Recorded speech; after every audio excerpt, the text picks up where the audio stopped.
পাশের বাসায় যুবতী অন্ধ মেয়েটাকে দেখে কেমন জানি মনের ভিতরে একটু লোভ জেগে গেল। যেমন করেই হোক না কেন এক রাতের জন্য ওকে আমার চাই। এত সুন্দর মেয়ে আমি কখনোই দেখি নাই। মাত্র 3 দিন হয়েছে ওরা এখানে আসছে। কালকে মেয়েটাকে ছাদে দেখে আমি যেন পাগল হয়ে গেছি ওর জন্য। আপুর কাছে জিজ্ঞেস করতেই বলল মেয়েটা নাকি অন্ধ। এত সুন্দর একটা মেয়ে নাকি অন্ধ, চিন্তা করা যায়। তবে আমার জন্য বেশ ভালোই হয়েছে। মেয়েটার বয়স এত বেশি হবে না, এই তো মনে হয় 15 কি 16। তবে চিন্তার বিষয় ওকে কিভাবে কাছে পাওয়া যায়। আমার জন্য তো বেশ সুবিধাই হয়েছে।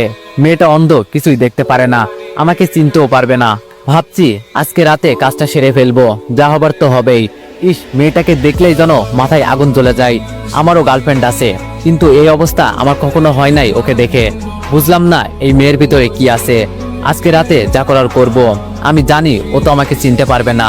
কাজটা আমার জন্য আরো সহজ হয়ে গেল। দেখতে দেখতে রাত হয়ে গেল। ওদের বাসার কাছে একটা আম গাছ আছে, ওইটা দিয়ে আস্তে আস্তে উপরে উঠে গেলাম। কিন্তু চিনব কি করে মেয়েটার রুম?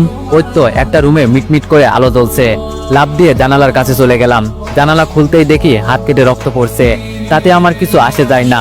হাতের দিকে না তাকিয়ে ভিতরে চলে গেলাম। মেয়েটা টেবিলের কাছে বসে কি জানি লেখার চেষ্টা করছে। মাথাটা ঘুরে গেল। এটা কি কোনো মেয়ে নাকি স্বর্গের পরী? আজকে আমি ওকে খুব কাছে থেকে পাবো, ভাবতেও যেন অনেকটাই ভালো লাগছে। মানুষ বলে কোনো মেয়ের সাথে জোর করে শারীরিক সম্পর্ক করলে সেটা নাকি ধর্ষণ হয়। তবে আমার কোনো আসে যায় না। মেয়েটাকে আমার পছন্দ হয়েছে। এখন যদি বলি ওকে এক রাতের জন্য আমার সাথে থাকতে, তখন সে কি রাজি হবে? কখনোই না। তাই আমার পথ আমাকেই অবলম্বন করতে হবে।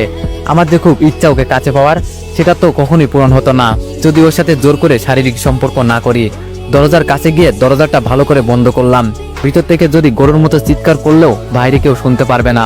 মেয়েটার পিছনে গিয়ে দাঁড়ালাম। ওর শরীর থেকে আলাদা একটা সুঘ্রাণ বেরোচ্ছে, যেটা আমাকে আরো পাগল করে দিচ্ছে। মেয়েটা পিছনে ফিরে বলল, কে কে এখানে?